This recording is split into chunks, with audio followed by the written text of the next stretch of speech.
Okey, Assalamualaikum dan salam sejahtera. Sekarang kita berada di Pantai Lagenda Pekan Pahang. Saya bergerak daripada sini ke sini lebih kurang 1 jam lebih. Kalau bawa laju tak sampai 1 jam. Okey, sinilah pemandangan dia. Dekat depan sini, apa yang kita lihat ni adalah peniaga-peniaga yang berniaga pada hari ini.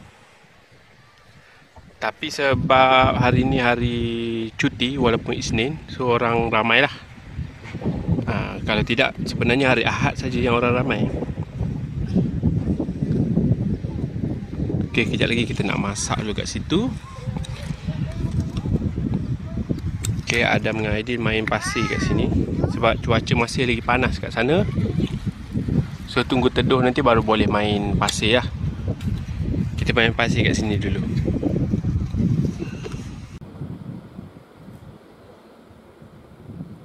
Okey, tadi saya ada singgah DIY. So saya beli satu mainan ni.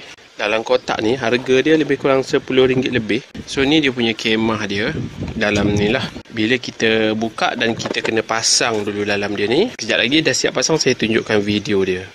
Dia panggil miniature lah. Cantik lah untuk buat dekor ataupun kita letak satu kereta dekat tepi dia tu, cantik lah. Okay, jom tengok video dia selepas pemasangan.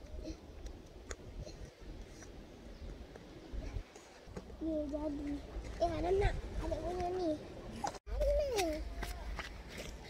Letak.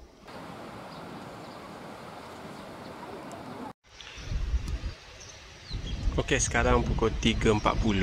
Dah agak petang jugalah. So cuaca dah semakin redup. Tadi saya sampai pukul 1. So cuaca masa tu memang panas sangat. Sekarang orang dah makin ramai lah boleh main.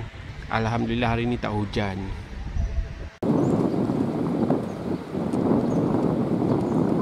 Dekat situ ada tambah satu lagi peniaga baru start niaga, sosis bakar.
Itu dia dalam bilik sita siluman.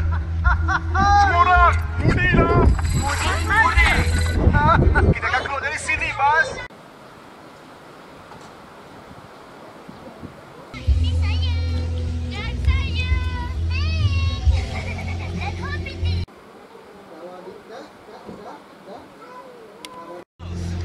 Sekarang jam 6. Orang kat sini semakin ramai. So kita orang tak balik lagi sebab Aidil masih lagi nak main. Tengah makan lagi tu sebab kepenatan.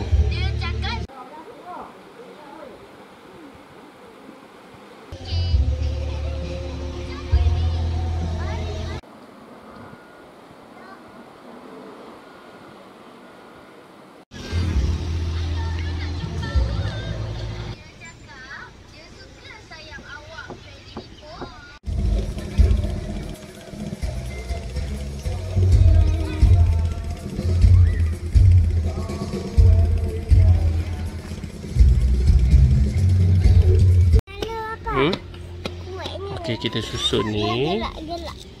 Lepas tu kita nak tengok dia punya video dia. Jangan ketuk. Okey.